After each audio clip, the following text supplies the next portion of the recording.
المفسدين وإذ قلتم يا موسى لن نصبر على طعام واحد فادع لنا ربك يخرج لنا مما تنبت الأرض من بقلها وقثائها وفومها وعدسها وبصلها قال أتستبدلون الذي هو أدنى بالذي هو خير اهبطوا مصرا فإن لكم ما سألتم وضربت عليهم الذلة والمسكنة وباءوا بغضب من الله ذلك بأنهم كانوا يكفرون بآيات الله ويقتلون النبيين بغير الحق ذلك بما عصوا وكانوا يعتدون إن الذين آمنوا والذين هادوا والنصارى والصابئين من آمن بالله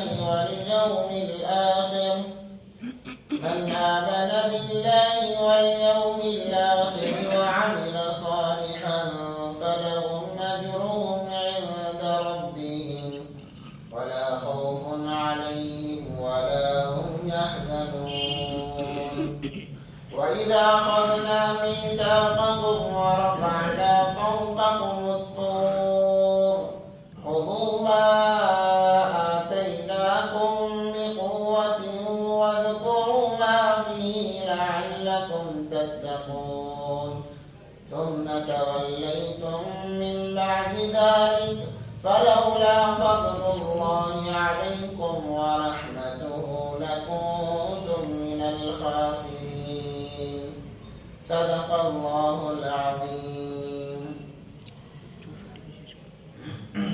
محترم و معزز سامعین کرام،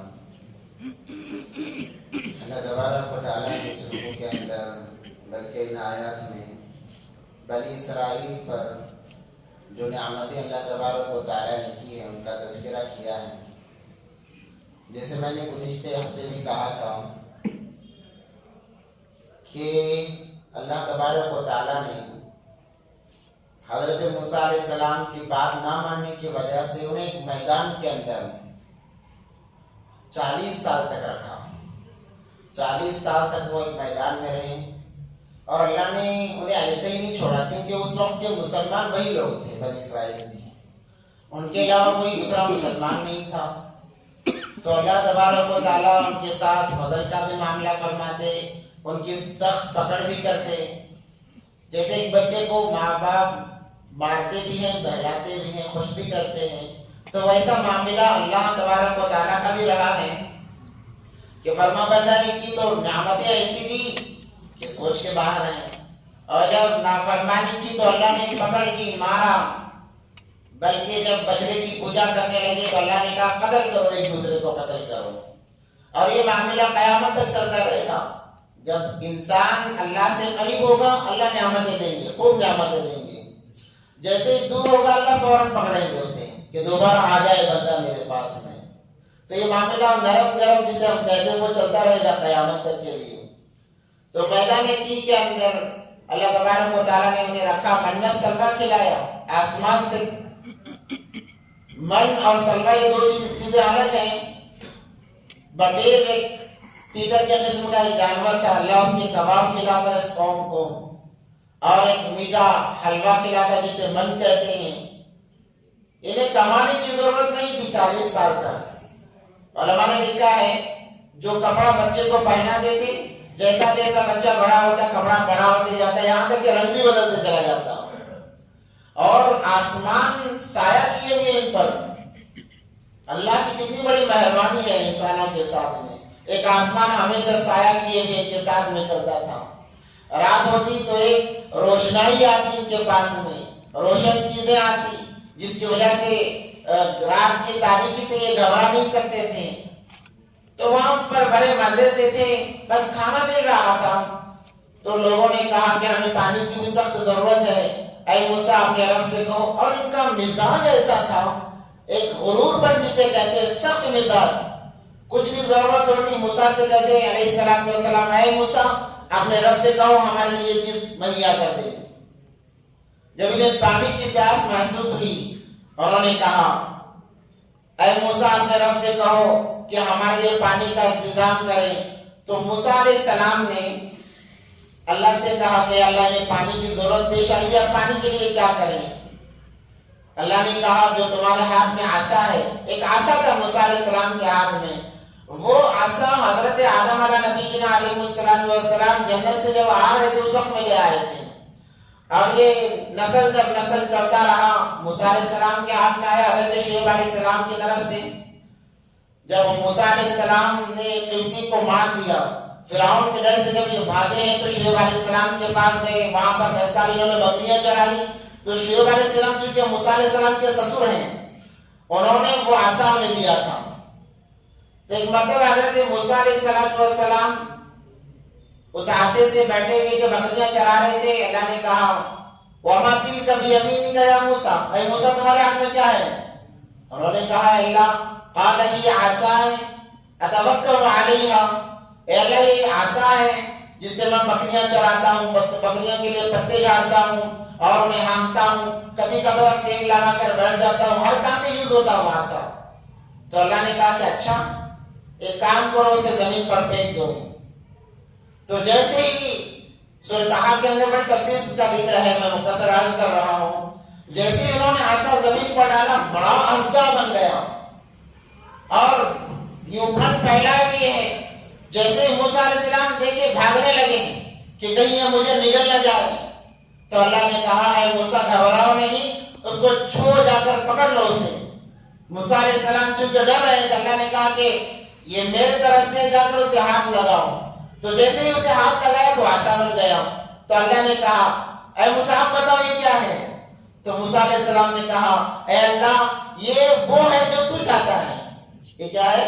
یہ وہ ہے جو تو چاہتا ہے، اگر تو چاہے گا تو عصا بن جائے گا، تو چاہے گا تو اژدھا بن جائے گا۔ یہی اژدھا جو موسیٰ علیہ السلام کو فرعون کے دربار میں ان کے جادوگروں کے سامنے کام آیا۔ تو ایک عصا تھا اور پتھر تھا، وہ پتھر جو میں نے گزشتہ ہفتے کہا تھا کہ ایک مرتبہ موسیٰ علیہ السلام پانی نہانے کے لیے دریا میں اترے تو اپنے کپڑے نکال کر پتھر پر رکھے، کیونکہ نبی کے پردے کا خیال کرتے ہوئے تھے۔ اور اس وقت میں ایک مزاج چلا ہوا تھا کہ لوگوں کے زبان پر ایک بات چل پڑی کہ موسیٰ کو بدنی بیماری ہے، کیونکہ بنی اسرائیل میں روایت تھا ننگے نہاتے تھے پورے، انہیں کوئی پردہ وردہ ان کے سامنے نہیں تھا، ہر کوئی ننگا نہاتا تھا ایک دوسرے کے سامنے۔ موسیٰ علیہ السلام چونکہ نبی حیا والے اور اللہ حیا کو پسند فرماتے ہیں، الحیاء شعبۃ من الایمان ہے، حیا ایمان کا ایک شعبہ ہے، جس کے اندر حیا نہیں، نبی پاک صلی اللہ علیہ وسلم نے فرمایا تو جو چاہے کر، اگر تجھ میں حیا نہیں تو جو چاہے کر۔ حیا کا تعلق مسلمانوں سے ہمیشہ لگا ہوا ہے، اس لیے مردوں کو بھی چاہیے کہ وہ حیا کرے، دوسروں کے سامنے کپڑے نہ اتارے، عورت کے لیے ویسے ہی حیا اس کا زیور ہے۔ تو موسیٰ علیہ السلام تنہائی میں جا کر اس پتھر پر کپڑے رکھ کر نہانے کے لیے چلے گئے، کیونکہ اللہ کو نبی کی بات کو واضح کرنا تھا کہ یہ بیماری کی وجہ سے نہیں بلکہ یہ حیا کی وجہ سے چھپ کر نہ آتے ہیں، یہ بتانا تھا۔ تو جیسے ہی نہا کر باہر نکلے یہ پتھر چلنا شروع کر دیا کپڑے لے کر۔ موسیٰ علیہ السلام پریشان ہو گئے، یہ کیا بلا ہے؟ ارے میرے کپڑے تو 2 قدم چلتے موسیٰ علیہ السلام، پتھر 2 قدم دور چلا جاتا۔ تو موسیٰ علیہ السلام کے پیچھے بھاگنے لگے تو پتھر بھاگتا چلا گئے، یہاں تک کہ بنی اسرائیل کے بڑے قافلے کے پاس گزرا، جو بڑے بڑے سردار تھے ان کے پاس سے۔ انہوں نے دیکھا موسیٰ علیہ السلام ننگے آ رہے ہیں، قریب سے جب دیکھا ہے کہا کہ موسیٰ تمہیں کیا ہوگا، تم ننگے کیوں جا رہے ہو؟ جب انہوں نے یہ الفاظ کہے پتھر رک گیا، فوراً انہوں نے کپڑے لے کر اس پتھر کی آڑ میں جا کر کپڑے پہن لیے۔ البتہ یہ بتانا تھا کہ موسیٰ کو بیماری نہیں ہے بلکہ حیا کی وجہ سے وہ اپنے بدن کو چھپاتے ہیں۔ تو جبرائیل علیہ السلام نے کہا اے موسیٰ اس پتھر نے تمہیں تنگ کیا ہے، اس کو لو، یہ تمہارے کام آئے گا۔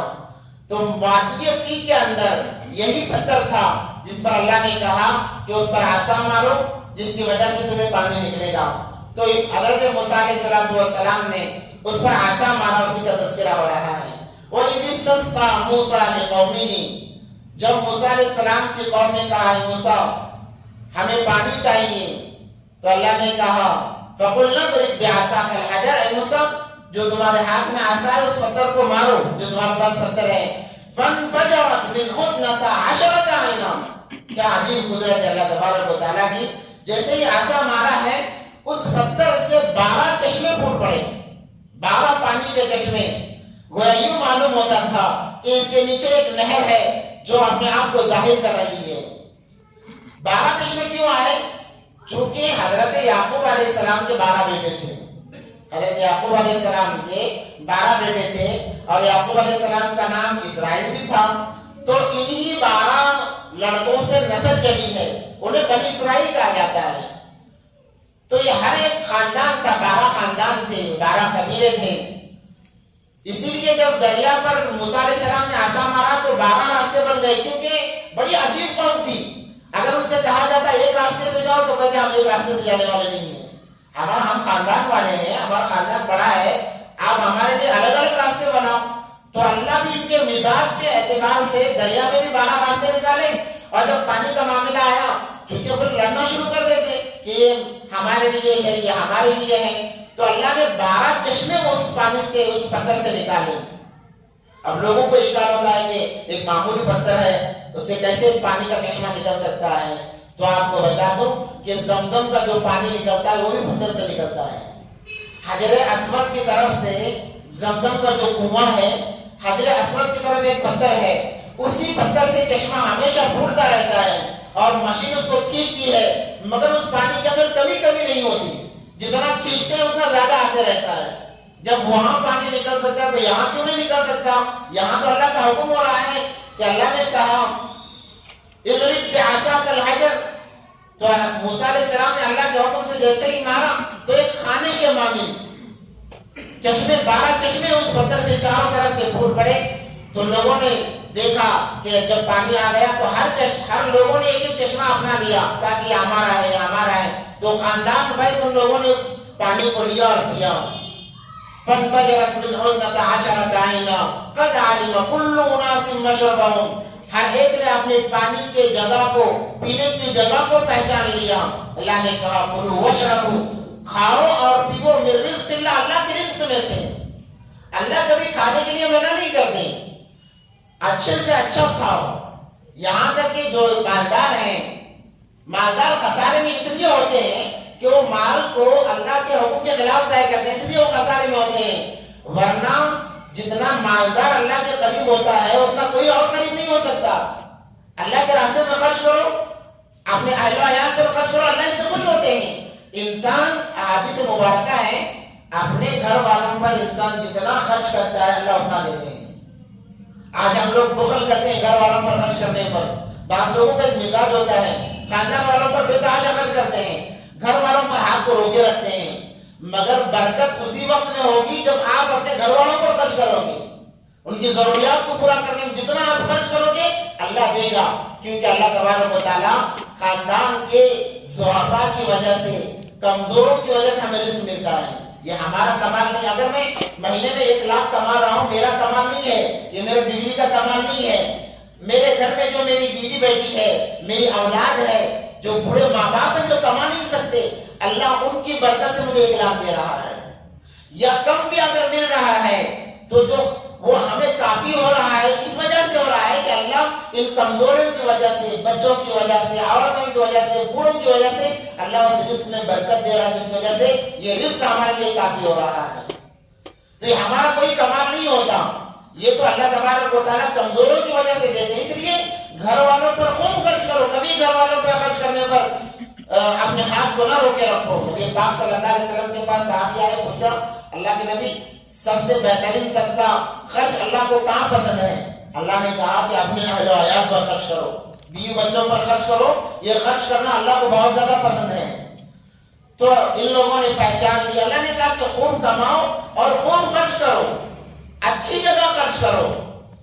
کلوا واشربوا من رزق اللہ ولا تعثوا فی الارض مفسدین، اور لیکن فساد نہ مچانا زمین میں، چونکہ ان کا ایک مزاج تھا، جب نعمتیں ملتی تو بڑے ان کے مزاج بدل جاتے، تیور بدل جاتے، جب حالات آتے تب تیور ان کے بدل جاتے. تو اللہ نے کہا کہ فساد نہ مچاؤ، اپنے آپ کو سنبھال کر اللہ کی اطاعت کے ساتھ زندگی گزارو.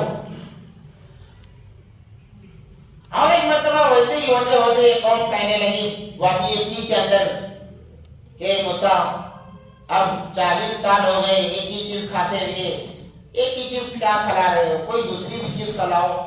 تو پوچھا گیا کہ کیا چاہیے؟ آسمانی چیزیں کھا کھا کے ہم تنگ آ گئے، زمینی چیزیں کھلاؤ. تو مراد کیا ہے؟ زمینی کیا کھلایا جائے؟ کہنے لگی کبھی مسور کی دال کھلاؤ، کبھی ککڑی کھلاؤ، کبھی گیہوں کھلاؤ، یہ چیزیں کھلاؤ. کیا ہمیشہ گوشت مٹن کھلا رہے ہو؟ ہم تو تنگ آ گئے ہیں. ناشکری بہت بری بلا ہے. جب انسان کسی نعمت پر شکر کرتا ہے نا، اللہ اسے اتنا دیتے ہیں کہ بندہ لیتے لیتے تھک جاتا ہے. اور جب ناشکری کرتا ہے، کروڑوں کے روپے ہوں، ناشکری بندے کے اندر آ گئی، اللہ تبارک و تعالیٰ نعمت کو چھین لیتے ہیں کہ وہ خود استعمال نہیں کر سکتا، خود بھی استعمال نہیں کر سکتا. جو اس کا مال ہے اس کے ورثہ میں تقسیم ہو جاتا ہے، خود کے لیے کچھ بھی نہیں آتا.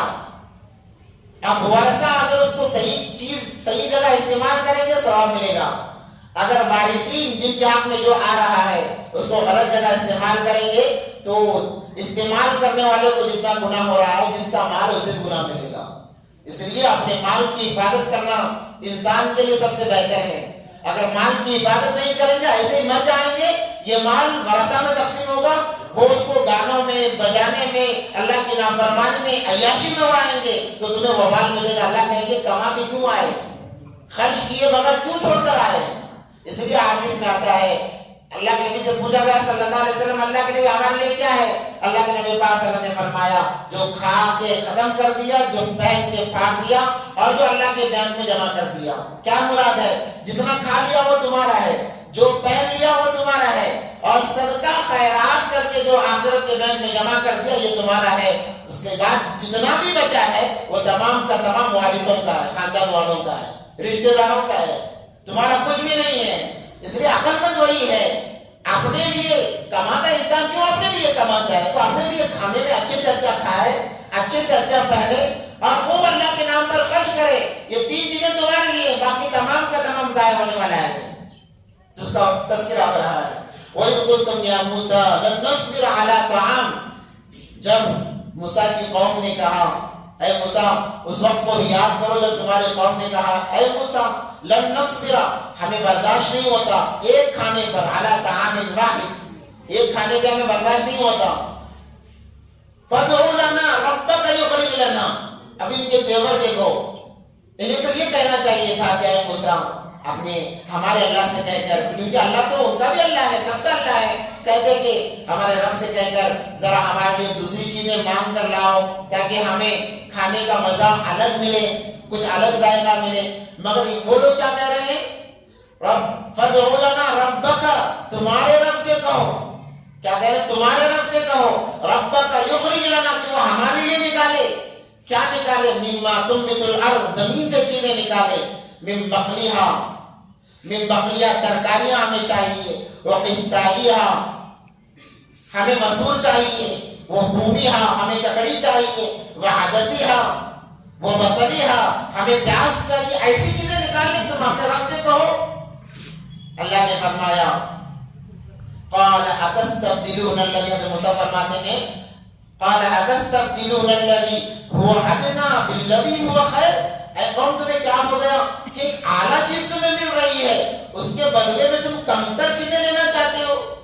ایک جگہ بریانی ہے اور ایک جگہ دال ہے. ظاہر سی بات ہے انسان بریانی کو پسند کرتا ہے کہ اعلیٰ چیز ہے، اس میں لذت زیادہ ہوتی ہے. مگر یہ عجیب قوم ہے. تو موسیٰ علیہ السلام کہہ رہے ہیں تمہیں کیا ہو گیا ہے کہ اعلیٰ چیز کو چھوڑ کر تم ادنا چیز کو مانگ رہے ہو، پوچھ رہے ہو، جو کہ اس سے بہتر ہے جو تمہیں مل رہا ہے. اہبطوا مصرا فإن لكم ما سألتم. اللہ نے کہا اگر تمہیں وہ چیزیں چاہیے تو یہاں سے نکل جاؤ. اب یہ 40 سال کے بعد نکل رہے ہیں وادی تی کے اندر سے. اب تم یہاں سے نکل جاؤ اور ایک جگہ چلے جاؤ، ایک گاؤں میں چلے جاؤ، وہاں تمہیں وہ ملے گا جو تم چاہتے ہو. اہبطوا مصرا فإن لكم، یہاں سے نکلو اور تمہیں وہاں وہ ملے گا جو تم چاہتے ہو. وَضُرِبَتْ عَلَيْهِمُ الذِّلَّةُ وَالْمَسْكَنَةُ، اللہ تبارک و تعالیٰ نے ان پر ذلت کو چشمہ کر دیا. اللہ نے انہیں ذلیل کر دیا اور ایک مسکنت یعنی مسکینی ان پر لگا دی کہ اللہ کی اتنی نعمتیں تمہیں مل رہی تھی، آرام سے کھاتے رہتے، مگر اللہ کی نافرمانی کی ان چیزوں کی وجہ سے اللہ تبارک و تعالیٰ نے ذلت ان کے حوالے کر دی اور مسکنت ان کے حوالے کر دی۔ مگر اس امت کے ساتھ میں اللہ کا بہت بہترین معاملہ ہے۔ دیکھو سارے قرآن کو آپ چھان مارو، کبھی اللہ تبارک و تعالیٰ نے اس قوم کا تذکرہ نہیں کیا ہے ڈرانے کے لیے۔ اگر عبرت کے لیے واقعات آئے ہیں تو اللہ کہیں گے آدم کی قوم، نوح کی قوم، موسیٰ کی قوم یا بنی اسرائیل۔ اب جب اس امت کا تذکرہ آتا ہے اللہ کہتے ہیں کنتم خیر امت اخرجت للناس، تم تو سب سے اعلیٰ ہو۔ کیا ہے؟ تم تو سب سے اعلیٰ لوگ ہو، تم بہت اچھے لوگ ہو۔ اس امت کا جہاں جہاں تذکرہ آئے گا بھلائی کے ساتھ میں آئے گا، خیر کے ساتھ میں آئے گا۔ کتنی محبت اللہ تبارک و تعالیٰ کو اس امت سے، اللہ ہمیں بھی وہ چیز سمجھنے کی توفیق عطا فرمائے۔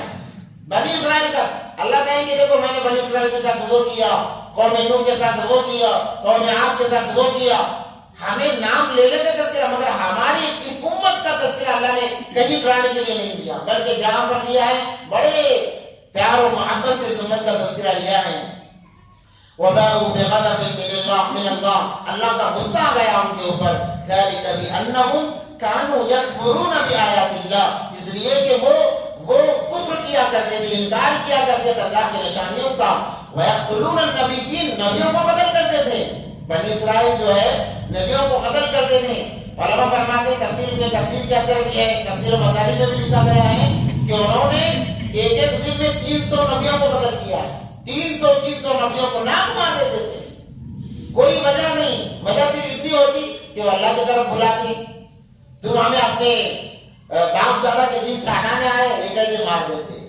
اس کے اندر مشہور حضرت زکریا علیہ السلام ہے کہ ان کو بھگایا گیا، پہلے شہر سے نکالا گیا اور ان کے پیچھے نوجوانوں کو لگایا گیا۔ دوڑتے دوڑتے جب جا کر وہ درخت کی پناہ لے کر درخت میں گھسے تو اس درخت کو آڑے سے کاٹ دیا گیا۔ حضرت یحییٰ ان کے بیٹے، ان کو بھی شہید کر دیا گیا۔ تو اللہ کا غصہ ان پر آ گیا، اس لیے کہ وہ اللہ کی آیتوں کا انکار کرتے، نشانیوں کا انکار کرتے۔ وَيَقْتُلُونَ النَّبِيِّينَ، نبیوں کو وہ ناحق قتل کرتے، بغیر الحق۔ ذَلِكَ بِمَا عَصَوْا وَكَانُوا يَعْتَدُونَ، اللہ کی بڑی پھٹکار ان پر ہو رہی ہے۔ إِنَّ الَّذِينَ آمَنُوا وَالَّذِينَ هَادُوا وَالنَّصَارَىٰ وَالصَّابِئِينَ مَنْ آمَنَ بِاللَّهِ وَالْيَوْمِ الْآخِرِ وَعَمِلَ صَالِحًا فَلَهُمْ أَجْرُهُمْ عِندَ رَبِّهِمْ وَلَا خَوْفٌ عَلَيْهِمْ وَلَا هُمْ يَحْزَنُونَ۔ اور اس کے باوجود اللہ تبارک و تعالیٰ ان کے ساتھ ایسے معاملات فرما رہے ہیں۔ اللہ کہہ رہے ہیں کہ جو لوگ چاہے یہودی ہو، نصرانی ہو، صائبین ہو، صابئین ہو، یعنی یہ بھی ایک طبقہ ہے، جیسے یہود و نصارہ ہے، صابئین بھی ایک طبقہ ہے۔ جو بھی ہو وہ اللہ پر ایمان لاتا ہے، اگر اللہ پر ایمان لاتا ہے اور مرنے کے بعد والی زندگی پر ایمان لاتا ہے، اللہ فرماتے ہیں فَلَهُمْ أَجْرُهُمْ عِندَ رَبِّهِمْ، اللہ کی طرف، اللہ کے پاس ان کے لیے بہت عذاب، بہت بڑا انعام ہے ان کے لیے جو بھی ایمان لائے۔ یہ نہیں کہ میں فلاں مذہب سے ہوں، فلاں مذہب سے ہوں، اللہ یہ نہیں دیکھتے۔ اللہ کی طرف جو آ رہا ہے اللہ اس کے بیک گراؤنڈ کو نہیں دیکھتے کہ کس مذہب سے نکل کر آ رہا ہے، جو بھی آئے اللہ سے کہتے ہیں آجا تیرے لیے بھلائی ہے، دنیا میں بھی بھلائی ہے، آخرت کے اندر بھی بھلائی ہے۔ اس کے فرقے سے اس کا اللہ کو کوئی تعلق نہیں ہے، جس فرقے سے بھی آئے، جو اللہ پر ایمان لائے، آخرت پر ایمان لائے اور اس نبی پر ایمان لائے۔ اس لیے کہ یہودی کیا کرتے تھے، بنی اسرائیل کے لوگ، انہیں معلوم تھا۔ اور یہ آیت حضرت سلمان فارسی رضی اللہ تعالیٰ عنہ کے متعلق نازل ہوئی ہے کہ حضرت سلمان فارسی صحابہ کے اندر یہ ایک واحد ایسی شخصیت ہے، واحد ایسی صحابی ہے جن کی عمر بہت لمبی ہوئی، تقریباً 130 سال یا بعض کہتے ہیں 150 سال، مگر زیادہ جو صحیح روایات ہیں 120 سے 30 سال ان کی عمر ہوئی ہے۔ ان کا معاملہ ایسا ہوا کہ وہ سورج کو پوجنے والے لوگوں میں سے تھے، سورج کی پوجا کرنے والوں میں۔ ان کے دل کے اندر ایک بے چینی ہوتی کہ یہ جو کام ہو رہا ہے یہ صحیح نہیں ہے، ہو نہ ہو ہمیں صحیح دین کی تلاش میں نکلنا چاہیے۔ تو وہ اس نیت سے گھر سے بھاگے، گھر سے نکلے ہیں اور جا کر ایک راہب کے دربار میں حاضر ہوئے۔ راہب کہتے ہیں جو دنیا سے الگ ہو کر اللہ کی عبادت میں لگے رہتے ہیں۔ جنہیں پادری بھی کہا جاتا ہے عیسائیت کی زبان میں. آج کل کے پادری نہیں ہیں بلکہ پہلے زمانے میں کچھ الگ ہوتے تھے, وہ تورات کے عالم ہوتے تھے. تو جا کر ان کے پاس رہے تو انہوں نے اس راہب سے پوچھا کیا یہ دین صحیح ہے جس پر آپ لوگوں کو بلا رہے ہو, دعوت دے رہے ہو, کیا یہ دین صحیح ہے؟ تو اس نے کہا, مرتے وقت میں کہا کہ دیکھو تم اتنے سال میرے پاس رہے, تمہاری وفاداری کی وجہ سے تمہیں میں مشورہ دیتا ہوں. وہ مشورہ یہ ہے کہ عنقریب ایک نبی کی پیدائش ہونے والی ہے, جو مکہ میں جن کی پیدائش ہوگی وہ ہجرت کر کے مدینہ آئیں گے, اور وہ جو دین کو پیش کریں گے وہ دین برحق ہے, کیونکہ تورات کے اندر بھی وہی لکھا ہوا ہے. اگر تم ہدایت چاہتے ہو, صحیح دین پر عمل کرنا چاہتے ہو, تو تمہیں ان کی تلاش میں نکل جانا چاہیے. تو انہوں نے کہا اب تو تم مر رہے ہو, اب میں کس کے پاس جاؤں؟ تو انہوں نے اور ایک راہب کا پتہ دیا. وہ ان کے پاس کئی سال رہے, تو وہ بھی مرتے ہوئے کہنے لگے اب دنیا میں مجھے صحیح انسان نظر نہیں آتا ہے, اب دنیا میں مجھے صحیح انسان میرے نظر میں تو نہیں ہے. اگر تم صحیح دین پر عمل کرنا چاہتے ہو تو مدینے کی طرف چلے جاؤ, وہاں تمہیں وہ نبی ملے گا. اور ان کی علامتیں بتائی. علامتیں کیا بتائی؟ سب سے پہلے یہ کہ وہ صدقے کا مال نہیں کھائے گا, ہدیہ قبول کر لے گا, اور ان کے پیٹھ پر مہر نبوت ہوگی. یہ تین علامتیں بتائی. تو حضرت سلمان فارسی رضی اللہ تعالیٰ جب نکلے ایک قافلے کے ساتھ ہو لیے, تو قافلے والوں نے جب دیکھا کہ اکیلے ہیں تو انہیں پکڑ کر بھیج دیا, اور بیچا بھی تو مدینے کے ایک سردار کو بھیج دیا.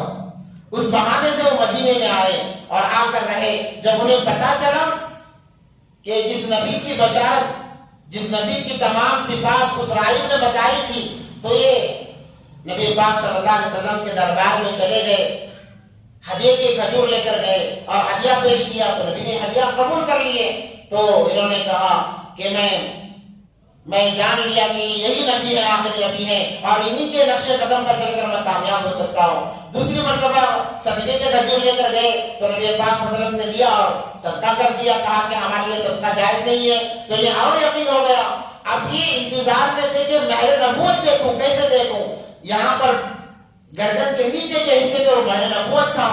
اب انہیں تلاش تھی کہ وہ کیسے دیکھو. ایک مرتبہ جس باغ میں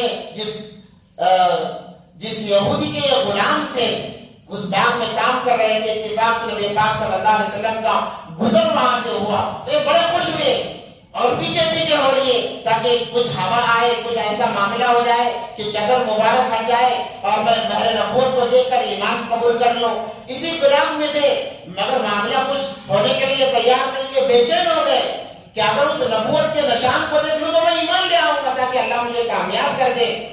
اسی فراق میں تھے. ایک روایت میں آتا ہے کہ نبی پاک صلی اللہ علیہ وسلم نے فرمایا اے سلمان, جس چیز کی تمہیں تلاش ہے آ جاؤ, آ کر دیکھ لو. یہ کہتے چادر مبارک ہٹائی اور اپنے مہر نبوت کو دکھایا. جیسے ہی دیکھا ہے چوما اور رونے لگے, کہنے لگے اللہ کے نبی آج سے میں آپ کا غلام ہوں, آج سے میں آپ کا غلام ہوں, آپ میرے غلامی کو قبول کر لیجئے. اور اسی وقت یہ ایمان لے آئے. اس کے بعد میں سلمان فارسی رضی اللہ تعالیٰ عنہ نے ان راہبوں کا تذکرہ کیا.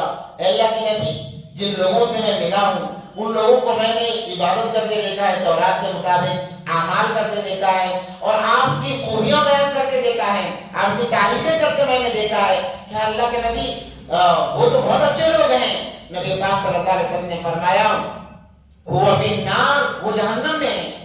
وہ تمام کے تمام جتنوں کا تم تذکرہ کر رہے ہو وہ جہنم میں ہے. انہوں نے کہا اتنے اچھے کام کرنے والے بھی. تو نبی پاک صلی اللہ علیہ وسلم نے کہا کہ انہوں نے مجھ پر ایمان نہیں لایا, کیونکہ جتنی کتابیں تھیں, جتنے نبی آئے, اگر ان کی موجودگی میں بھی میں آتا تو ان تمام پر کتاب, نبیوں پر کتاب ہونے کے باوجود مجھ پر ایمان لانا ان کے لیے ضروری تھا. اگر وہ مجھ پر ایمان لے آتے تو نجات مل جاتی, حالانکہ اب وہ جہنم میں ہیں. تو اس وجہ سے اللہ کی یہ آیت نازل فرمائی. اللہ نے فرمایا کہ جو بھی ہو, یہودی ہو, عیسائی ہو, صائبین ہو, صابئین ہو, جو بھی میرے پاس آئے گا مجھ پر ایمان لائے گا.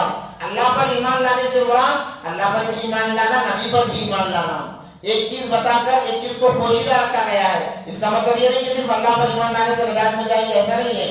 جہاں پر اللہ اپنے اوپر ایمان لانے کی دعوت دے رہے ہیں وہی نبی کا اوپر بھی ایمان لانا وہاں پوشیدہ ہوتا ہے. تو جو لوگ مجھ پر اور میرے نبی پر ایمان لاتے ہیں وہ جو بھی ہوں, ان کے لیے دنیا کے اندر بھی راحت ہے، کل قیامت کے دن اندر اللہ تبارک و تعالیٰ ان کے لیے اجر عظیم دینے کا وعدہ فرماتے ہیں، اتنا اللہ دیں گے کہ انسان سوچ بھی نہیں سکتا۔ اور وَلَا خَوْفٌ عَلَيْهِمْ وَلَا هُمْ يَحْزَنُونَ، ان کے لیے کوئی پریشانی کی چیز نہیں ہوگی، اور نہ وہ غمگین ہوں گے، پریشان، نہ دنیا میں پریشان ہوں گے اور نہ آخرت میں پریشان ہوں گے۔ اب آگے تذکرہ ہو رہا ہے بنی اسرائیل کا، کہ بنی اسرائیل پر اللہ نے جو نعمتیں اللہ نے ان کو دی ہیں اس کے متعلق ان کا جو انکار تھا اس کا تذکرہ ہو رہا ہے۔ وَإِذْ أَخَذْنَا مِيثَاقَكُمْ وَرَفَعْنَا فَوْقَكُمُ الطُّورَ، پہلے بھی آیت گزر چکی ہے کہ انہوں نے کہا ہے موسیٰ ہمارے لیے کوئی کتاب لائے تاکہ ہم اس کتاب کو پڑھ کر اللہ کے قریب مقرب بن جائیں۔ تو موسیٰ علیہ السلام کو طور پر جب جا کر کتاب لائے تو اس کتاب کا انکار کرنے لگے، کہنے لگے جب تک ہم اللہ کی آواز کو سنیں گے نہیں ہم ایمان نہیں لائیں گے۔ تو موسیٰ علیہ السلام 70 لوگوں کو لے کر چلے گئے، تو وہاں سے اللہ کی آواز آئی، اللہ کی آواز کو انہوں نے سنا، اس کے بعد کہنے لگے کہ ہم اللہ کو دیکھنا چاہتے ہیں، ہو سکتا ہے کہ تمہاری آواز ہو، جب تک ہم آنکھوں سے اللہ کو نہیں دیکھیں گے ہم ایمان نہیں لائیں گے۔ تو اللہ تبارک و تعالیٰ نے کوہ طور کو، پہاڑ کو ان کے اوپر لا دیا اور کہا کہ جو میں نے تمہیں کتاب دی ہے اس کو مانو ورنہ پہاڑ کو تم پر گرا دیا جائے گا۔ وَإِذْ أَخَذْنَا مِيثَاقَكُمْ، اور جب اللہ تبارک و تعالیٰ نے تم سے وعدہ لیا، وَرَفَعْنَا فَوْقَكُمْ، اور تم پر پہاڑ کو بلند کیا، طور پہاڑ کو، خُذُوا مَا آتَيْنَاكُمْ، لو جو کچھ ہم نے تمہیں دیا ہے، بِقُوَّةٍ وَاذْكُرُوا، بِقُوَّةٍ، اور اس کو مضبوطی سے پکڑے رہو، چھوڑنا نہیں، وَاذْكُرُوا مَا فِيهِ لعلکم تتقون، اور اس کو یاد کرتے رہو، اس کا تذکرہ کرتے رہو، اس پر عمل کرتے رہو تاکہ تم کامیاب ہو جاؤ، تاکہ تم اللہ سے ڈرنے والے بن جاؤ۔ آج ہمیں یہ قرآن دیا گیا ہے تو اس کو مضبوطی سے تھامے رکھنا یہ ہمارے لیے بہت ضروری ہے۔ جب تک انسان اس کے احکام پر عمل کرتا رہے گا وہ کامیاب ہے، اور جیسے ہی اس سے کٹ جائے گا وہ گمراہ ہو جائے گا، چاہے جو بھی ہو۔ مگر آج مسلمان خصوصی اعتبار سے جہاں تک ان کے مطلب کی بات ہوتی ہے لے لیتے ہیں، اور جیسے مطلب کی بات نہیں رہی، ان کے مزاج کے خلاف کوئی بات آئی کہتے ہیں کہ ہم ماننے والے نہیں۔ بعض الفاظ ایسے ہوتے ہیں کہ انسان مرتد ہو جاتا ہے، اسے احساس بھی نہیں ہوتا۔ مثال کے طور پر کوئی بات آئی قرآن کے اندر صراحتاً، اب تو ماننا لازم فرض عین نہیں ماننا، قرآن کے اندر صراحتاً کوئی بات آ گئی تو ایمان والوں کے لیے ماننا فرض عین ہے۔ اب کوئی انکار کرتا ہے، کہتا ہے کہ میں وہ چیز کو نہیں مانتا، ہمارے باپ دادا یہ کرتے گیا ہے، تو وہ مرتد ہو گیا۔ کیا ہو گیا؟ مرتد ہو گیا۔ اب اسے دوبارہ کلمہ پڑھنا چاہیے، جب تک وہ کلمہ نہیں پڑھے گا اس کے کوئی عمل قابل قبول نہیں، کیونکہ اس نے انکار کیا آیتوں کا، صراحتاً اس نے انکار کر دیا ہے۔ آج بھی بہت سارے ایسے فرقے ہیں جو صراحتاً قرآن کی آیتوں کا انکار کرتے ہیں۔ اللہ سے ڈرنا چاہیے، کیونکہ اللہ نے پابند بنایا انسان کو شریعت کا، جب تک وہ پابند رہے گا وہ صحیح رہے گا۔ مثال دیتے ہیں، ایک اونٹ ہے یا ایک بیل ہے، اس کو باندھ کر اگر رسی لمبی کر کے چھوڑو وہ اس سے جب تک بندھا ہے اپنے حدود میں رہتا ہے، جب تک بندھا رہتا ہے جانور حدود میں رہتا ہے، اور جیسے وہ آزاد ہو گئے وہ حدوں کو پار کرتا ہے، دوسروں کے باغات میں جا کر چل جاتا ہے، دوسروں کے مال کو نقصان پہنچاتا ہے۔ آزاد ہونے کے بعد میں جب تک بندھا تھا اپنے حدود میں تھا، جب تک کہ انسان شریعت سے بندھا رہے گا، چاہے اس کی تمنا اس سے پوری ہو رہی ہو، اس کے کام اس سے پورے ہو رہے ہو یا نہ ہو رہے ہو، ہمیں پابند بن کے چلنا ہے۔ جب تک ہم پابند رہیں گے اللہ کی مددیں بھی رہیں گی۔ اگر یہ تھوڑی ایک بات آئے گی کہ یہ مزاج کے خلاف ہو رہا ہے، ہم جیسے چاہ رہے ہیں ویسے نہیں ہو رہا ہے۔ دیکھو مسلمان کے لیے چاہتوں کو مکمل کرنے کی جگہ جنت ہے، دنیا میں کون سی چاہت ہے؟ دنیا تو قید خانہ ہے، ہمیشہ رہنے کی جگہ تو آخرت ہے۔ انسان جو بھی آیا وہ جانے کے لیے آیا ہے۔ اب تو انسان کب مرے گا؟ پہلے زمانے میں تو ایسا ہوتا تھا کہ موت، ہمارے استاد کہتے ہیں کہ پہلے زمانے میں موت بول کر آتی تھی، یعنی ایک انسان بیمار پڑتا، مہینوں بیمار رہتا، سالوں بیمار رہتا، پورے خاندان والے آ کے دیکھ کے چلے جاتے۔ جب اس کے نزا کا وقت آتا تو بیٹی آ کر دودھ ڈالتی، بیٹا پانی پلاتا، اس کے بعد وہ مرتا، یعنی سب کو پتا ہوتا۔ لوگ یہاں تک کہ دعائیں کرنے لگتے کہ کاش مر جاتا تو اچھا ہوتا، مر جاتا تو بڑا بیچارہ بڑی تکلیف میں ہے، بڑی تکلیف میں ہے وہ عورت، مر جاتی تو اچھی ہوتی۔ لوگ دعائیں کرتے مگر پھر بھی نہیں مرتا تھا۔ مگر آج کیا ہو رہا ہے؟ اب کام کے لیے نکلا، ابھی تو نکلا ہے انتقال کر گیا. اب موت بھی شارٹ کٹ آ رہی ہے, موت بھی کیا آ رہی ہے, شارٹ کٹ, بغیر بتائے احساس بھی نہیں ہوتا انسان کو. ورنہ پہلے زمانے میں معلوم ہو جاتا تھا کہ اب تب میں جانے والا ہے, ایک مہینے میں جانے والا ہے, یا 2-3 دن میں ختم ہو جائے گا. لوگ اس کی بیماری کو دیکھ کر اندازہ لگا لیتے تھے, یعنی بیماری سے لوگوں کو سمجھ میں آ جاتا تھا کہ اب یہ مرنے والا ہے, یعنی ایک علامت تھی کہ موت بول کر آ رہی تھی. اب ایسا نہیں ہے. 25 سال کا نوجوان ہے, اب نکلا کام کے لیے, اچانک مر گیا, اچانک ہارٹ اٹیک آ گیا, اچانک کھلا آ گئی. عجیب انسان مر رہا ہے, موت کا کوئی بھروسہ نہیں ہے. انسان بغیر سوچے سمجھے مر رہا ہے. اور اچھے خاصے جو یہ سوچتے ہیں کہ میں جیوں گا تقریباً 70 سال, وہی کم ہونے میں چلے جا رہے ہیں. موت کا کوئی بھروسہ نہیں ہے. خود ماتے نا بقوت. اس لیے انسان کو دنیا کی عیش و عشرت میں پڑھ کر اللہ کو ناراض نہیں کرنا چاہیے. اور وہ فرماتے ہیں کہ مخلوق کو راضی کرنے کے لیے خالق کو ناراض نہ کرو. مخلوق انسان ہے, خالق اللہ ہے. اب مخلوق کو راضی کرنے کے لیے اگر میں نماز کو نہیں جاؤں گا, میرے دوست ناراض ہو جائیں گے. میرے جگری دوست ہیں, 4-5 دوست بیٹھے ہوئے ہیں, ایسا ہو گئی, اب دل میں بات آ رہی ہے کہ نماز کو جانا ہے, دوست کہہ رہا ہے بعد میں پڑھ لیں گے, آرام سے پڑھ لیں گے. اب یہ سوچ رہا ہے اگر نماز کو جاؤں گا تو دوست ناراض ہو جائیں گے, 20 سال کی دوستی میں درار آ جائے گی. 20 سال کی دوستی میں دوست کہہ رہے ہیں کہ فلاں جگہ پارٹی ہے, رمضان کا مہینہ ہے, پارٹی کرنا ہے, روزہ نہ کرو. تو کہہ رہا ہے روزہ رہنے کا ارادہ بھی ہے, مگر دوستی میں درار آ جائے گی. اگر دوستی کے لیے روزہ چھوڑ رہا ہے, دوستی کے لیے نمازیں چھوڑ رہا ہے, مخلوق کے لیے خالق کو ناراض نہیں کرنا چاہیے. جب کوئی انسان مخلوق کے لیے خالق کو ناراض کرتا ہے, وہ جس مخلوق کو راضی کرنے کے لیے خالق کو ناراض کیا تھا, وہ مخلوق ناراض ہو جائے گی. آگے چل کر کچھ ایسے معاملات آئیں گے, وہی دوست ہمارا ساتھ چھوڑ دیں گے, وہی ہماری دشمنی پر کھڑے ہو جائیں گے. اب یہاں مخلوق بھی ناراض, خالق بھی ناراض ہے, اللہ بھی ناراض ہے, بندے بھی ناراض ہیں. ہاں, خالق کو راضی کرنے کے لیے مخلوق کو ناراض کرو, کوئی بات نہیں ہے.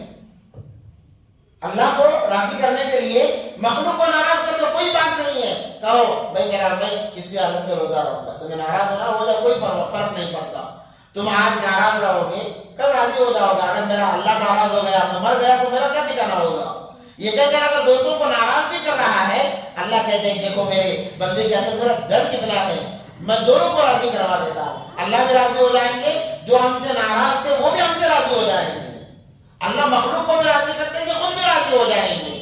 اس لیے موت کا کوئی بھروسہ نہیں, مخلوق کو راضی کرنے کی تو فکر ہی نہیں, بس ہمارا اللہ ہم سے راضی ہو جائے. ہم فلاں نہیں کام کریں گے, امی ابا ناراض ہو جائیں گے, حالانکہ شریعت کے خلاف ہے. شریعت کے خلاف کام ہے. ماں باپ نے کہا کہ بیٹا وہ کر لے, ابھی کہہ رہا کہ ماں باپ کا مقام اتنا بڑا ہے, جتنا بھی بڑا ہو اللہ سے تو بڑا نہیں ہو سکتا, رسول اللہ سے تو ماں باپ کا مقام بڑا نہیں ہو سکتا. پہلے اللہ ہے, اس کے بعد رسول اللہ ہے, اس کے بعد بھی ماں باپ ہے. اب ماں باپ کو راضی کرنے کے لیے اللہ اس کے رسول کو ناراض نہیں کر سکتے. اللہ اس کے رسول کو راضی کر سکتے, ماں باپ کو ناراض کر سکتے, کوئی مسئلہ نہیں ہے. اگر یہ ناراض ہو جائیں گے تو کل راضی ہو سکتے ہیں. اگر اللہ ناراض ہو جائے, راضی کرنے سے پہلے مر جائیں گے تو جہنم میں جائیں گے, اللہ جہنم مقدر کریں گے. اس لیے انسان کو کبھی مخلوق کی پرواہ نہیں کرنی چاہیے. دین کا جہاں معاملہ آتا ہے, تم جو سوچنا ہے سوچو, تمہیں جو کرنا ہے کرو, جو شریعت کہتی ہے اس پر عمل کر لیں گے. اللہ دنیا بنائیں گے, سب سے پہلے آخرت تو بننی ہی بننی ہے. خصوصاً اللہ کو جوانی کی عبادت بہت زیادہ محبوب ہے. حدیث میں آتا ہے کہ جوانی کا ایک سجدہ بڑھاپے کے 70 سجدوں پر بھاری ہو جاتا ہے. اب بوڑھے سوچیں گے بھائی ہمارے سجدوں پر جوانی کے 70 سجدے ہو جا رہے ہیں, ہمارا سجدہ کر کے کیا فائدہ. ویسا نہیں سوچنا چاہیے. تمہارا جھکنا اللہ کو اتنا پسند آتا ہے کہ جس کی بال داڑھی سفید ہوتی ہے نا, اللہ کو انہیں عذاب دیتے ہوئے شرم آتی ہے, اللہ کو انہیں پریشانی میں ڈالتے ہوئے شرم آتی ہے کہ چہرے پر بال ہیں اور بال سفید ہو چکے ہیں, اس کمزور کو میں کیسے عذاب دوں, اس کمزور کو میں کیسے مصیبت دوں. اللہ کو بھی حیا آتی ہے. تو یہ دونوں کی عبادتیں اپنی اپنی جگہ قابل قبول ہیں. بس دنیا چھوٹنے والی ہے, ہمیں آخرت کے بارے میں سوچنا ہے. دنیا تو اللہ ہر ایک کو دیتے ہیں. فٹ پاتھ پر رہنے والا بھی جی رہا ہے, محلوں میں رہنے والا بھی جی رہا ہے, ہر کوئی جی رہا ہے. تو ہمارے لیے خواہش کی جگہ نہیں ہے. ثم تولیتم من بعد ذلک, پھر لوگوں نے اس چیز کو بدل لیا, وعدہ کرنے کے بعد فضل اللہ علیکم، اللہ کہہ رہے ہیں اگر میرا فضل نہ ہوتا تم پر، میری رحمت نہ ہوتی، تم تو خسارے میں ہو جاتے۔ میں نے تمہیں ہر وقت بچایا ہے۔ بنی اسرائیل سے مخاطب اللہ تبارک و تعالیٰ ہے کہ میں نے تمہیں ہر وقت بچایا ہے، اگر میں تمہیں نہ بچاتا تو تم خسارے والوں میں سے ہو جاتے، نقصان کرنے والوں میں سے ہو جاتے۔ وَلَقَدْ عَلِمْتُمُ الَّذِينَ اعْتَدَوْا مِنْكُمْ فِي السَّبْتِ فَقُلْنَا لَهُمْ كُونُوا قِرْدَةً خَاسِئِينَ۔ اب یہاں سے ایک واقعہ اللہ تبارک و تعالیٰ بیان فرما رہے ہیں، تم نے کیا جانا نہیں ان لوگوں کو جنہوں نے ہفتے کے بارے میں نافرمانی کی؟ بنی اسرائیل کی جو عبادت کا جو دن تھا وہ ہفتے کا دن تھا، جیسے ہمارے لیے جمعے کا دن ہے، جیسے مقدس ہے، ان کے لیے ہفتے کا دن تھا۔ ہفتے کا دن ان کے لیے بڑا مقدس دن تھا، وہ عبادت کرتے جیسے ہم جمعے کے کرتے ہیں وہ ہفتے کے کرتے۔ تو اللہ نے کہا کہ ہفتے کے دن مچھلی شکار، اس زمانے میں مچھلیوں کا شکار ہوتا۔ دیکھو ایک مقرر دن ہوتا ہے جو تمام دنوں کا سردار ہوتا ہے، جیسے ہمارے لیے جمعہ ہے تو جمعے کے لیے کیا احکام ہے کہ جیسے ہی جمعے کی اذان سنی جائے حی علی الصلاۃ حی علی الفلاح، کوئی کام نہیں کرنا ہے۔ بعض علماء تو فرماتے ہیں پانی بھی نہ نہائیں، یہ بھی ایک کام میں شامل ہو جاتا ہے۔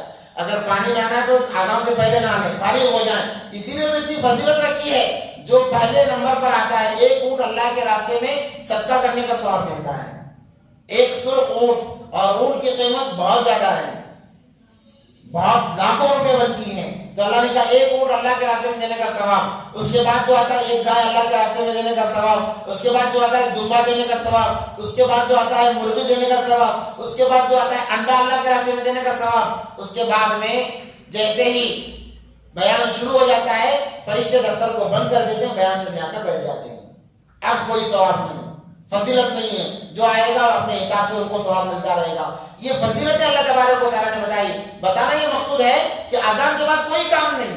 سورہ جمعہ کے اندر ہے اذا نودی للصلاۃ من یوم الجمعہ، اس لیے کہہ رہا ہوں کہ ہمارے لوگ جمعے کے بعد میں بعض لوگ کاروبار میں مشغول رہتے ہیں کہ چلو ابھی لمبا وقت ہے، اب اذان ہوئی ہے، آدھے گھنٹے کے بعد بیان شروع ہوگا، بیان ایک گھنٹہ چلے گا، اس کے بعد میں خطبہ نماز میں چلے جائیں گے۔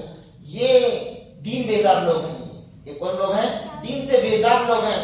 اللہ کے بندو، ہفتے میں ایک دن تمہیں اللہ بلا رہے ہیں، جلدی بلا رہے ہیں، اگر ایک دن ہمارا کاروبار کچھ آگے پیچھے ہو جائے تو کیا چاہتا ہے؟ اللہ جتنا آگے پیچھے ہوگا اس سے زیادہ دے گا۔ اذا نودی للصلاۃ من یوم الجمعہ فاسعوا الی ذکر اللہ، اللہ نے کہا کہ تمام کام کاج کو چھوڑ کر آ جاؤ، وذروا البیع، اور خاص کر کے تجارت کا تذکرہ یہاں پر آیا، لین دین خرید و فروخت سب بند کر دو۔ علماء فرماتے ہیں اس کے اذان کے بعد میں اگر کوئی کاروبار کرتا ہے تو حرام کام کر رہا ہے، حرام کام، جیسے زنا حرام ہے، شراب حرام ہے، خنزیر کا گوشت کھانا حرام ہے، ویسے ہی جمعے کی اذان کے بعد کام کاج کرنا، نفع نقصان لین دین کرنا یہ حرام بن جاتا ہے۔ دکان والے بیٹھ کر بڑے مزے سے کاروبار کر رہے ہیں، اللہ کے بندو اذان کے پہلے تک حلال کمائی تم نے جمع کی، اب اذان کے بعد جو کمایا حلال کے اندر حرام کو شامل کر دیا، حلال بھی حرام بن گیا، اب کھا رہے ہو، لذت کہاں سے آئے گی عبادت میں؟ جمعے کا ایک دن ہے ہمارے پاس میں، ویسے ہر نماز وقت میں آنا ہے، مگر یہ افضلیت میں بتا رہا ہوں، کم سے کم جمعے کے دن تو ہم کاروبار کو چھوڑ کے تھے، اسی لیے کہا کہ جمعے کا دن بقرعید سے بھی بڑا ہے، رمضان سے بھی بڑا ہے، یہ دو عیدوں سے بھی بڑا عید کا دن ہے۔ ہمارے اکابرین علماء کرام کا تو ایک مزاج تھا، جب جمعے کا دن ہوتا وہ بہترین کھانا کھاتے، میٹھا بنا کر کھایا جاتا، اچھے سے اچھا کھانا کھایا جاتا، نماز کے لیے عمدہ سے عمدہ کپڑا پہنا جاتا، اس لیے جمعے کے لیے کہا کہ ایک اچھا لباس پہنو، یہ آداب ہے جمعے کے۔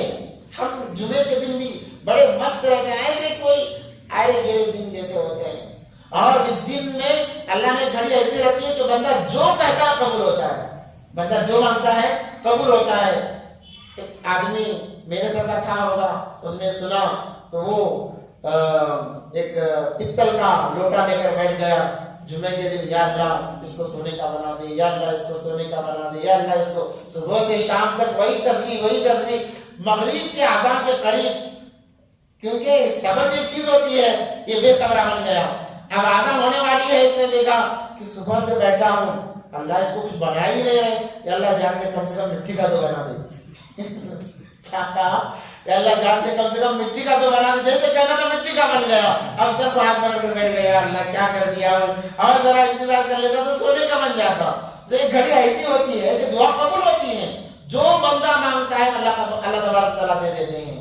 تو عبادت کرنے کا دن ہے، اس لیے ایک ہم اپنا مزاج بنائیں، آدھا سے پہلے تک ہمیں جو کام کرنا ہے، کاروبار جتنے میں آدھا سے پہلے تک، آدھا سے پہلے آدھا ہونے سے 15-20 منٹ پہلے فارغ ہو جائیں، نہا دھو کر فارغ ہو جائیں۔ اب اس کے بعد کوئی کام ہے، آپ کو کوئی کروڑ بھی دے، آپ کہیں کہ نہیں بس میرا اللہ کو راضی کرنا ہے۔ آپ یہ مزاج بنا کر دیکھو، اللہ آپ کی زندگی کے اندر ایسی تبدیلی لائیں گے آپ سوچ بھی نہیں سکتے، آپ سوچ بھی نہیں سکتے۔ اللہ کا وعدہ ہے۔ اب لوگ چلو ایک آدھا گھنٹہ مل رہا ہے، کتنا کما لے گا؟ آدھا کے بعد میں انسان آدھا پونا گھنٹے میں کتنا کما سکے گا؟ 200 300 500، وہ بھی حرام ہے، وہ بھی حرام ہے۔ جو حلال تھا اس کو بھی حرام کر رہا ہے، تو پھر کیا فائدہ ہمارے اس کمائی کا؟ اس لیے اس کو چھوڑ دینا، خرید و فروخت تو بالکل نہیں۔ اگر نہانا ہے، بعض تو کہتے ہیں وہ بھی نہ کرے، اگر وقت نہیں ملا چلو پانی نہا لیا اور فوراً جلدی سے جلدی آ جائے۔ ہمارے لوگوں کا ایک ایسا مزاج ہے کہ وہ وقت لگا دیتے ہیں کہ اب آزان ہوئی، مولوی صاحب کا مفتی صاحب کا بیان 1 بجے بیان شروع کرتے ہیں، اب بیان ادا ہوا 1:30 بجے 1:45، ہاں چلو اب چلیں گے، کیوں؟ خطبہ سن لیں گے، نماز پڑھ لیں گے۔ دیکھو مومن مسجد کے اندر ایسے ہوتا ہے، المؤمن فی المسجد کالسمک فی الماء۔ مومن مسجد کے اندر ایسا ہے جیسے مچھلی پانی کے اندر، مچھلی پانی کے اندر بنداس ہوتی ہے، اسے کسی چیز کا خوف نہیں ہوتا، اسے کسی چیز کا ڈر نہیں ہے، بڑی راحت سے رہتی ہے، بڑی چین سکون سے رہتی ہے۔ مومن کے لیے مسجد ویسے ہی ہے، المؤمن فی المسجد کالسمک فی الماء۔ جیسے مومن مسجد کے لیے، مسجد مومن کے لیے ایسی ہے جیسے مچھلی کے لیے پانی ہوتا ہے، بڑی راحت کی جگہ، بڑی راحت کی جگہ۔ آپ آزما کر دیکھو، آپ جب ٹینشن میں ہو، بڑا ٹینشن، آپ کو بڑی فکر ہے، آپ وضو بناؤ، اگر اللہ نے توفیق دی 2 رکعت نماز پڑھو۔ ویسے ہی اگر نماز پڑھنا نہیں ہو رہا ہے، اتنی تکلیف ہے، آپ تھوڑی دیر لیٹ جاؤ، آپ کے غم میں 90% کمی آئے گی۔ ایسا گھر ہی اللہ کا، یہاں پر ہمیشہ اللہ کی رحمتیں برستی ہیں، مگر ہمارا مسلمان سوچتا ہے کہ کب میں یہاں سے نکلوں، کب میں یہاں سے نکلوں۔ ویسے جیسے امام صاحب جمعے میں سلام ہے السلام علیکم ورحمۃ اللہ، دوسرا سلام ابھی زبان سے ختم نہیں ہوا، اٹھ کے چلنے لگتے ہیں، عجیب مزاج ہے۔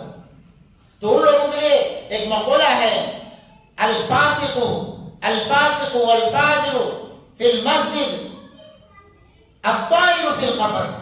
فاسق اور فاجر کے لیے مسجد ایسی ہے جیسے پرندے کے لیے پنجرا ہوتا ہے، جیسے پنجرے میں پرندہ پھڑپڑاتا ہے، ویسا فاسق اور فاجر مسجد میں پھڑپڑاتا ہے، ویسے چین نہیں ہوتا۔ جیسے پرندہ کیا سوچتا ہے کہ کب مجھے آزاد کیا جائے، میں بھاگ جاؤں یہاں سے، نکل جاؤں یہاں سے، ویسے ہی فاسق اور فاجر کے لیے مسجد ہوتی ہے، وہ تو آتا ہی مشکل سے۔ اسی لیے دیکھو اللہ ان پر ایسی لعنت نہ کہا جائے کیونکہ زیادتی ہو جائے گی، ایمان والے ہیں، اللہ انہیں ان کی حیثیت بتاتے ہیں کہ آنے تک پوری مسجد بھر گئی، اب انہیں جگہ کہاں مل رہی ہے؟ چپلوں میں جگہ ملتی ہے انہیں، کہاں ملتی ہے جگہ انہیں؟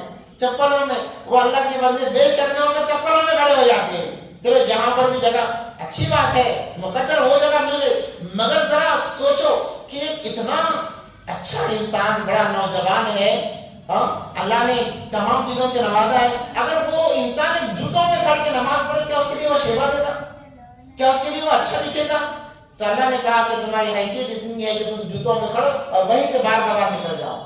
مسجد یہ 4 دیواری، 1 2 3 4، یہ 4 دیواری مسجد ہے، اس کے باہر ایسا مسجد میں شمار نہیں ہے۔ اب وہ آ رہا ہوتا سیڑھیوں پہ کھڑا ہوتا ہے جہاں پر جوتے چھوڑتے ہیں، کہتے ہیں اللہ سے اتنا یہ نفرت کرتے ہیں، اللہ کہتے ہیں کہ تو تیرا میرے گھر میں آنا مجھے پسند نہیں ہے، تو آ بھی گیا ہے تو جوتیوں میں کھڑا ہے اور ویسے نکل جا۔ کتنی خراب بات ہے، مگر ہمارے مسلمان اس کو شان سمجھتے ہیں کہ یوں گیا یوں آ گیا، کیا کہتے ہیں میں یوں گیا یوں آ، بھائی اب بھی بلّہ تو لوگا بھائی نکلنے نہیں ہو رہا، میں نکل گیا، شان جگاتے، حالانکہ ان کے لیے شان نہیں ہے، ڈوب مرنے کی بات ہے کہ اللہ نے تمہیں کہا کہ تو جوتیوں میں رہے، وہیں سے وہیں نکل جا۔ تو فاسق اور فاجر کی علامت، اس لیے انسان کو بیزار لینا چاہیے کہ مسجد سے نکل رہا ہوں، یا اللہ اگر وہ کام نہ ہوتا تو مسجد سے نہ جاتا، اللہ اس پر بھی ثواب دیتے ہیں، یا اللہ میرا کام نہ ہوتا تو میں مسجد سے نہ جاتا، یہ سوچ کر نکلو، آپ کو آنے تک مسجد میں رہنے کا ثواب ملے گا۔ کتنے اللہ دینے والے ہیں، اتنی نیت کر رہا ہے، کام بھی ہو رہا ہے، ثواب بھی مل رہا ہے، عجیب بات ہے۔ تو